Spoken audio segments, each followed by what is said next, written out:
जय श्री कृष्णा। मंगसर मास में श्रीमद् भागवत महापुराण 19वां दिन हम सब मिलके सुनेंगे। श्री कृष्ण भगवान की जय। ये प्रार्थना हम सबको भी करनी चाहिए। हमारी वाणी श्री कृष्ण का कीर्तन करती रहे, आंखें श्री कृष्ण का दर्शन करती रहे, मन श्री कृष्ण का ध्यान करता रहे। हमें अपनी प्रत्येक इंद्रियों को भक्ति रस का दान करता रहना चाहिए। नल, कुबेर और मणिग्रीव ने अपने हरेक इंद्रियों के लिए भक्ति रस की मांग की और स्तुति करते हुए गोलोकवासी हो गए। गोलोक धाम में श्री कृष्ण लीला नित्य होती रहती है। वे दोनों स्निग्ध मधुकंठ बने। वे दोनों हर रोज कीर्तन करते हैं। स्निग्ध मधुकंठ ने कहा, अंकुर श्री कृष्ण को मथुरा ले जा रहे हैं। यशोदा ये सुनकर व्यंग्र हो गई है। तो स्निग्ध मधुकंठ ने कहा, ये तो पृथ्वी पर रची गई लीला है। लाला तो तुम्हारी गोद में ही है। योग माया ने दोनों वृक्षों को गिनने नहीं दिया था। नल, कुबेर और मणिग्रीव के गोलोक धाम पूछते ही दोनों वृक्ष धमाके के साथ जा गिरे। धमाका सुनकर गोपियां दौड़ती हुई आई। भगवान की दया से कन्हैया बच गया है, ऐसा जानकर उन्हें आनंद का अनुभव हुआ। नंद बाबा भी दौड़ते हुए आ पहुंचे। उन्होंने देखा तो कन्हैया मुसल के साथ बंधा हुआ था। किसने बांधा है? कोई उसे छुड़ाता क्यों नहीं है? उन्होंने लाला को बंधन मुक्त किया। नंद बाबा लाला से कहने लगे, बेटे तुझे तेरी माँ ने बांधा था ना, देख लो मैंने तुझे छोड़ दिया, तू किसका बेटा है? लाला, आज तक मैं अपनी माता का बेटा था, अब मैं आज से तुम्हारा बेटा हूँ। नंद बाबा की इच्छा थी कन्हैया एक बार कह दे कि उनका बेटा है। आज उनकी इच्छा पूरी हुई। नंद बाबा यशोदा को डांटने लगे, लाला को तूने बांधा ही क्यों? तुझे दया भी ना आई। यशोदा ने सोचा, आज सभी उस पर गुस्सा करते रहेंगे। मेरी वैसे तो कोई इच्छा नहीं थी उसे बांधने की, किंतु उसे चोरी करने की आदत हो गई है। ऐसी बुरी आदत से छुड़ाने के लिए मैंने उसे बांधा था। मैंने उसे स्नेहवशी तो बांधा था। यशोदा बेटे को अपने पास बुलाने लगी तो उसने आने से इनकार कर दिया। मैं तेरा नहीं, नंद बाबा का बेटा हूँ। यशोदा विचार करने लगी। गोपियों और बालकों ने रो रो कर मना किया था, फिर भी मैंने निष्ठुर होकर पुत्र को बांध दिया। कन्हैया मुझसे रूठ गया है। वह रोने लगी, बेटा कब मेरी गोद में आएगा? लाला ने देखा माता रो रही है। वैष्णव को रोना भगवान से देखा नहीं जा सकता। श्री कृष्ण सा प्रेम और कोई नहीं कर सकता। श्री कृष्ण के लिए जो एकांत रुदन करता है उससे वे आही मिलते हैं। माता का रोना लाला से देखा नहीं गया। वह दौड़ता हुआ माता की गोद में आया और पीताम्बर से माता के आंसू पोंछने लगा। मेरा बेटा कितना सयाना है, मैंने तुझे बांध कर अच्छा नहीं किया। तू अपने मन में ये बात न रखना बेटे, इस प्रसंग को तुम मन से भुला देना। कन्हैया, माता मैं सब कुछ भूल जाऊंगा किंतु तेरा प्यार नहीं भूल पाऊंगा। मैं कुछ इसमें मैं द्वारका नगरी का राजा बनूंगा, वहां भी मैं तेरा ये प्यार का बंधन याद रखूंगा। रुक्मिणी आदि किसी के भी बंधन में नहीं रहूंगा, किंतु तेरे प्यार को बंधन भुला नहीं पाऊंगा। ये तो गोकुल का एक मुख्य लीला है। ज्ञानी ईश्वर का साक्षात्कार तो कर सकता है, किंतु उनको बांधने की शक्ति ज्ञान में नहीं है। भगवान को तो केवल भक्ति बांध पाती है। ज्ञानी ब्रह्मा का चिंतन करता हुआ ब्रह्मामय तो हो पाता है, किंतु भगवान को वश में तो भक्ति कर पाती है। तप और ज्ञान की अपेक्षा भक्ति श्रेष्ठ है। परमात्मा जीव मात्र को अपने प्रेम से सरोवर करते हैं, किंतु जीव वैसा दुष्ट है कि प्रभु के साथ प्रेम नहीं करता है। प्रभु के प्रति प्रेम को जगाने के लिए प्रभु के उपकारों को बार बार स्मरण करो। मैं परमात्मा का ऋणी हूँ, उन्हीं की कृपा से ये थोड़ा बहुत सुख पा सकता हूँ। ऐसा विचार बार बार करोगे तो प्रभु से प्रेम हो सकेगा। प्राप्त स्थिति में संतोष मानोगे तो प्रभु प्रेम का उदय होगा। परमात्मा से कुछ न मांगो, परमात्मा भी किसी से प्रेम के सिवाय कुछ भी नहीं मांगते हैं। जीव मुझे प्रेम दे तो बस। प्रभु से कुछ भी न मांगो, उनके उपकारों को हमेशा याद रखो। मनुष्य को प्रेम धन संपत्ति घर गृहस्थी कुटुंब आदि में विभक्त होता है, अतः परमात्मा प्रश्न नहीं होते। लोग भगवान को प्रणाम करते समय भगवान का नहीं अपने वस्त्रों का विशेष ध्यान रखते हैं। अरे वस्त्र बिगड़ जाएंगे तो बाजार से दूसरे लाए जा सकेंगे, किंतु हृदय तो बाजार में मिलता नहीं है। ज्ञानी भक्त प्रेम डोर से प्रभु को बांधते हैं। भगवान केवल प्रेम के ही वश हो पाते हैं, अन्य किसी के वश में नहीं हो पाते। भागवत में हास्य करुण श्रृंगार वीर रस सभी रस तो है। इतना ही नहीं, 10वां रस भी लबालब भरा हुआ है भक्ति रस से। भक्ति रस अन्य रसों से उत्तम है। रामचरित में रामचंद्र जी कहते हैं, मात्र भक्ति मुझे आदर कर पाती है। भक्ति को अन्य किसी भी आलंबन की आवश्यकता नहीं है, वह तो स्वतंत्र तो है। ज्ञान विज्ञान आदि सब कुछ इस भक्ति के अधीन है। ऐसी ही भक्ति की महिमा ज्ञानी माया के आवरण युक्त ब्रह्मा का दर्शन करते हैं। जब तक जीव निर्दोष नहीं हो पाता तब तक ईश्वर के दर्शन नहीं हो पाते। निरावर्त आवरण रहित ब्रह्मा का साक्षात्कार तो केवल गोपियों ने ही किया है। साधु बनने का नहीं, सरल होने की आवश्यकता है। अंदर के विकारों को दूर करना ही होगा। दोनों वृक्षों का तो उद्धार हुआ, किंतु उस मुसल का उद्धार क्यों न हुआ? श्री कृष्ण दोनों वृक्षों के बीच में से उसे पार निकल गए, जबकि मुसल तो टेढ़ा होकर इस ओर रह गया था। प्रभु ने वृक्षों के अंदर प्रवेश किया, सो उनका उद्धार हो गया। इसके अंतर्द्वेष से भगवान का प्रवेश होता है, उसका उद्धार हो जाता है। यदि वे हमारे अंतर में आएंगे तो हमारा भी उद्धार हो जाएगा। दामोदर लीला भगवान जगत से कहते हैं, जब जीव मुझे बांधता है तब मैं उसको बंधन से छुड़ाता हूँ। सुखदेव जी वर्णन कर रहे हैं, कई बार गोपियां यशोदा के घर आकर कन्हैया को अपने घर ले जाने की कहती थी। कन्हैया तू मेरे घर आएगा? तो कन्हैया पूछता, तुम्हारे घर तो आऊं, किंतु तुम मुझे क्या दोगे? गोपियां पूछती, क्या चाहिए तुझे? कन्हैया कहता, माखन। कितना दोगी? गोपियां पूछती, कितना चाहिए तुझे? तो कन्हैया अपने दोनों बाएं फैलाकर कहता, इतना। तो गोपियां पूछती, इतना सारा माखन तू कैसे खा सकेगा? कन्हैया, मैं तो कुछ भी नहीं खाऊंगा, मुझे तो अपने मित्रों से माखन बांटना है, अपने मित्रों को माखन खिलाना है। ईश्वर औरों को देकर प्रसन्न होते हैं।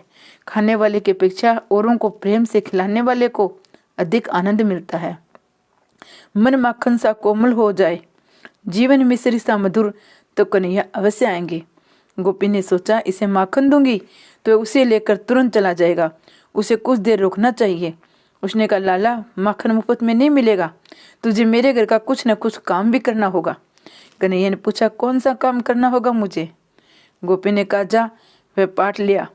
वैसे वह तो बड़ा वजनदार, किंतु कन्हैया ने सोचा उसे उठा लाऊंगा तो सभी बालकों को माखन खिला सकूंगा।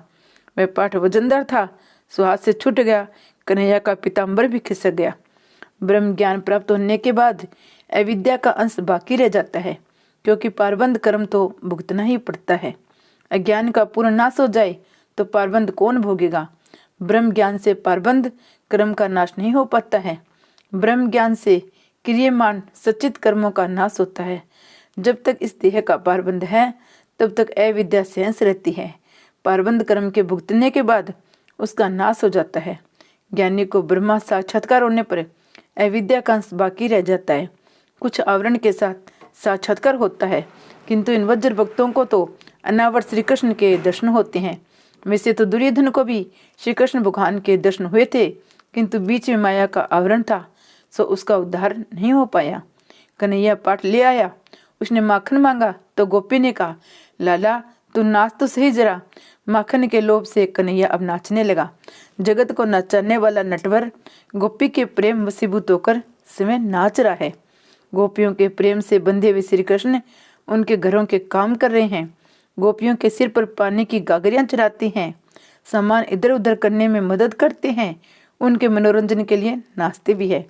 वज्र की इस लीला में ज्ञान वैराग्य नहीं, प्रेम भाव ही मुख्य है। एक मालिन का प्रसंग भी है। इन लीलाओं में रोज वज्र की एक सुखिया नाम की मालिन थी, जो रोज रोज कृष्ण कथा सुनती। भक्ति उनके लिए एक व्यसन सी हो गई थी। तुकाराम भी वैष्णव भक्ति सिद्ध हुई थी, और उन्होंने कहा था, पढ़ ले इंद्रियां सकला वलन। सभी इंद्रियों को ऐसी आदत सी हो गई है कि ईश्वर भजन के किए बिना वो रह नहीं सकती। मालिन का प्रेम धीरे धीरे बढ़ने लगा। श्रवण भक्ति व्यसन सी हो गई। भक्ति का व्यसन सिद्ध करो, अन्य सभी व्यसन भक्ति मार्ग में बांधा रूप है, अतः भक्ति को ही व्यसन बना दो। विद्या व्यसन अथवा हरिपा सेवनम वैष्णव। जिसको सेवा स्मरण का व्यसन हो वही सच्चा वैष्णव है। कन्हैया कान में से, आंखों में से, हृदय में उतर जाता है। बार बार सुनने पर ही कृष्ण के दर्शन की उत्कंठा होती है। लाला के दर्शन के लिए सुखिया आती है। अधिकार के बिना भगवान के दर्शन नहीं हो पाते हैं। यदि सुख सुविधा की इच्छा बनी रही तो भगवान के दर्शन नहीं होंगे। जीव जब पूर्ण निष्काम वासनाहीन बनता है तभी वे दर्शन देते हैं। ईश्वर दर्शन के सिवाय अन्य कोई भी वासना सूक्ष्म रूप से भी शेष रह गई हो तो ईश्वर दर्शन नहीं देंगे। सुखिया मालिन हर रोज नंद बाबा के आंगन में आती जाती थी, किंतु कन्हैया बाहर निकलता ही नहीं था। तो उसने एक भूदेव से कृष्ण दर्शन का उपाय पूछा। भूदेव ये जानकर प्रसन्न हुए कि एक जिज्ञासु और सुपात्र जीव है, तो उन्होंने सुखिया से कहा, अपने घर में बाल कृष्ण की सेवा साधना स्मरण करती रहोगी तो वह प्रसन्न होगा। ईश्वर को वश में करने का एक अच्छा साधन है सेवा स्मरण। आग्रह सेवा स्मरण का रखो, ईश्वर दर्शन का नहीं। जीव की पात्रता मिलते ही ईश्वर उसे दर्शन देते हैं। लंबी लंबी दाढ़ी वाले साधु भी दर्शन के लिए आते रहते थे। कन्हैया सोचता था, इन साधुओं की दाढ़ी जितनी बाहर उतनी अंदर भी हो सकती है। अंदर के काम विकार शायद अब भी बाकी ही होंगे। यशोदा जी कभी उसे जबरन बाहर खींच लाती तो वह अपना मुंह फेर कर माता की साड़ी में छिप लेता था। वे साधु अभी मुख दर्शन पाने के योग्य नहीं हो पाए थे। भगवान तो तन की बातें भी जानते हैं और मन की बातें भी जानते हैं। पात्रता पाए बिना जीव ईश्वर का दर्शन पा नहीं सकता। मालिनी ने कहा, मैं सेवा कैसे करूं, मैं तो बड़ी गरीब हूं। भूदेव, तू रोज 21,000 बार माला फेरना, कुछ साधना तो करना ही होगा। साधन करते करते जीव जब नम्र होकर आंसू बहाने लगता है तब ईश्वर कृपा करते हैं। कथा श्रवण के बाद कुछ व्रत नियम लिया जाए। कथा मार्गदर्शिका है, कथा श्रवण करने पर कुछ तो व्रत करो। मालिन की भांति भांति के साधन बताए गए, किंतु वे सब उसके अनुकूल नहीं थे। तो भूदेव ने कहा, यदि तू कुछ भी नहीं कर सके तो कम से कम नंद बाबा के घर की रोज 108 बार प्रदक्षिणा कराओ। प्रणाम साष्टांग किए जाते हैं। प्रदक्षिणा चतुरंगा, प्रदक्षिणा करते समय हाथ जोड़ वंदन करते प्रभु का नाम जपते रहना। कीर्तन करते करते धीरे धीरे प्रदक्षिणा की जाए। कुछ लोग इस तरह दौड़ते हुए प्रदक्षिणा करते हैं मानो उनके पीछे कोई भूत दौड़ा हुआ आ रहा है। प्रदक्षिणा में ऐसी भाग दौड़ अच्छी नहीं है। 3 वर्षों तक प्रदक्षिणा का ये नियम बनाए रखना। कन्हैया अवश्य दया करेंगे। तो मालिन इस प्रकार रोज प्रदक्षिणा करने लगी। मनुष्य प्राय अपने दैनिक कार्य तो नियम पर करता है, निंद्रा और भोजन में तो वह बड़ा नियम रखता है, किंतु भजन में उसकी नियमितता न जाने कहाँ हवा हो जाती है। भजन किए बिना खाने वाला पाप खाता है। मनुष्य जितनी देखभाल अपने कपड़ों की करता है, यदि उतनी देखभाल अपने मन की भी करे तो वह मलिन नहीं हो पाएगा। सत्कर्म में नियमितता होनी चाहिए। नियमितता सत्कर्म करने वाला ही संत है। नियम रखने वाले ठाकुर जी परीक्षा भी लेते हैं। मलिन रोज परमात्मा को मनाती रहती थी, हे नाथ दर्शन दीजिए। 3 वर्ष पूरे हो गए, अब तो कृष्ण विरह ऐसा हो गया। उसका मन भी शुद्ध हो गया है। आज उसने निश्चय किया कि जब तक कन्हैया का दर्शन न कर पाऊं तब तक मैं नंद बाबा के आंगन से जाऊंगी नहीं। जीव जब प्रभु की विज्ञानी से झटपटाने लगता है तब भगवान आकर मिलते हैं। अपने सिर पर फल फूल की टोकरी उठाई, सुखिया मालिन प्रदक्षिणा करने लगी। परमात्मा को सबरी के बेर याद आ गए। दर्शनातुर मालिन को मुझे दर्शन देना ही होगा। कटी पर सोने की करदनी, हृदय में बाजूबंद, गले में कंठी, पग में पैजनिया, मस्तक पर मोर पंख से विभूषित बाल कन्हैया ठुमक ठुमक करता हुआ आंगन में आया। श्री कृष्ण भगवान की जय।